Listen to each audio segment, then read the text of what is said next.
The views expressed in this blog are hosted on my own website, are strictly personal, and do not reflect the views of any organization.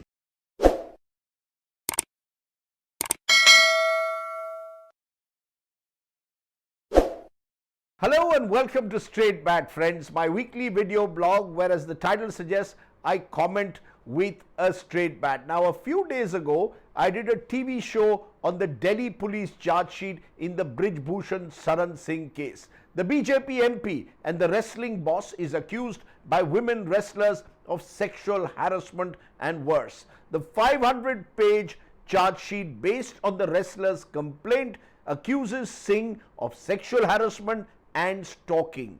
But, and this is a big but, the Delhi police has also filed a 550-page cancellation report in the POCSO case against Singh because a minor who had initially accused the MP of molestation has then put out a fresh statement retracting effectively the original one.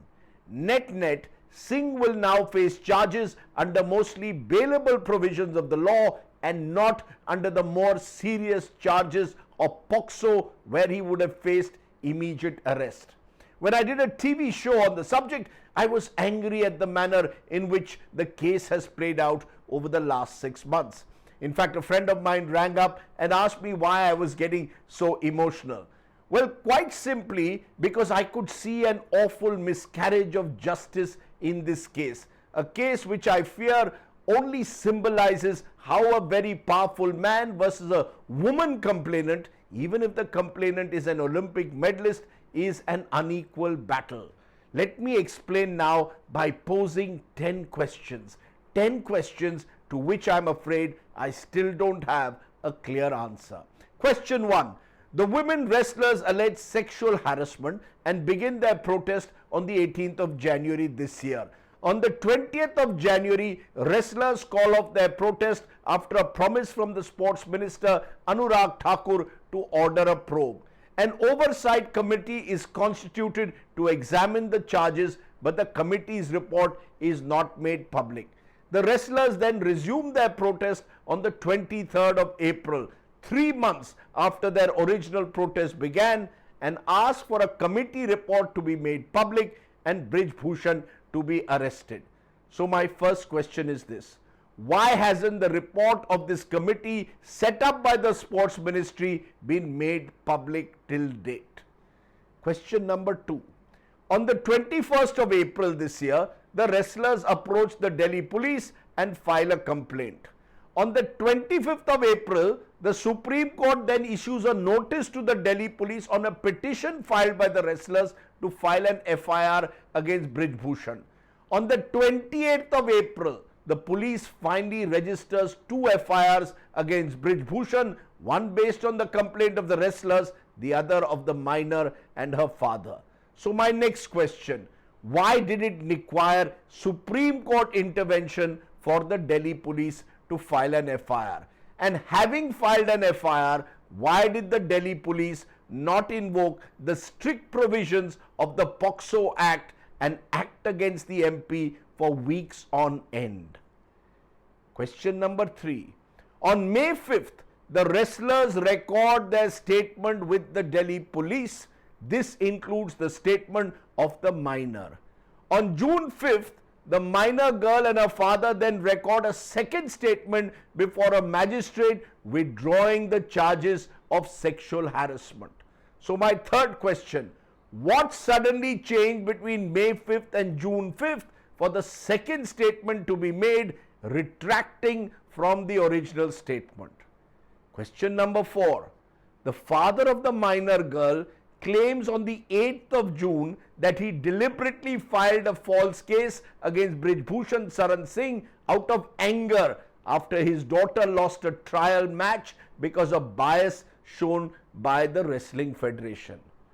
But note this: the father has also claimed in interviews to newspapers that he was threatened by people whose names he cannot reveal, and his family is living in intense fear. So my next question: has the police investigated just who was threatening the father of the minor girl and why? Question number 5. Chronology samajhiye now. On June 3rd, Home Minister Amit Shah holds a 2-hour-long meeting with the wrestlers. This meeting comes 4 days after the wrestlers threatened to immerse their medals in the Ganga. Within 24 hours of this meeting, the wrestlers returned to their government jobs, and within 48 hours, the miners' fresh statement withdrawing the sexual harassment charges comes to light. So what happened in that June 3rd meeting with Shah for wrestlers who one moment were threatening to immerse their medals in protest to the next moment quietly head back to work? And is there any connection between this meeting and the fresh statement made by the miner withdrawing the sexual harassment charges? Question number 6. On the 7th of June, Sports Minister Anurag Thakur meets the wrestlers and assures them the police probe will be complete by June 15th. Now, as the former Supreme Court judge, Justice Madan Lokur has asked, how did the minister know that the investigation will be complete by June 15th? The only person who can make that statement is the investigating officer. So did the government have access to the investigation, and was there any direct or indirect interference in the probe? Question number 7. In end May, a Sant Sammelan was announced with seers in Ayodhya endorsing Brij Bhushan Sharan Singh with a massive rally planned in his support for the 5th of June. The rally was eventually denied police permission by the UP government, but the question remains, who gave the original green signal to the MP to gather Ayodhya seers in his support even while the police inquiry against him was still on? Or was this the 6th-time MP's way of showing his political clout in Eastern UP and sending a message? Question number 8. On the day that the charge sheet was filed, we approached several BJP spokespersons and the BJP headquarters to respond to the charges being made against their MP. The party declined to send any official spokesperson to a DV debate on the subject. Why is it that so many of the BJP's otherwise voluble spokespersons have stayed silent on this issue?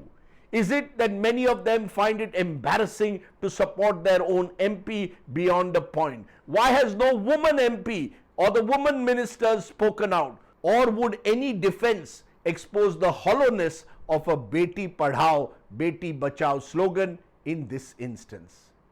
Question number 9. The BJP social media warriors have claimed that there is a Toolkit Gang that is out to target Brij Bhushan Sharan Singh and embarrass the party leadership.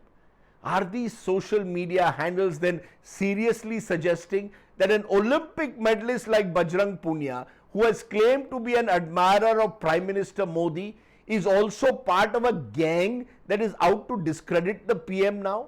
Do they have any proof of the likes of Punia, Sakshi Malik or Vinesh Fogart working to someone else's tune? Or is this pure innuendo and simple character assassination? Question number 10. Finally, a question to each and every one of you who's watching. Who would you rather believe today? The Olympic wrestlers who have staked their careers, a father who admits to be living in fear, a referee and officials who have given detailed accounts of inappropriate behavior, or an MP whose past track record includes confessing to murder on tape and who was arrested under TADA for harboring Dawood Ibrahim's aides? Olympic champions or a Bahubali MP? Who really has won the perception battle out here? As a postscript and a final question, since Brij Bhushan Sharan Singh has so much political clout in Eastern UP, will he be given a BJP Lok Sabha ticket next year even if the trial against him is pending? And will he be a star attendee at the Ram Mandir inauguration next year as he was at the new parliament opening last month because he has clout among Ayodhya seers? Is Brij Bhushan Sharan Singh then a face of a new India where political morality scarcely matters But what really matters is electability above all else. Think about it. That was the straight bat. Do of course subscribe to my YouTube channel for many more such videos. For now, stay well, stay safe. Jai Hind, Namaskar.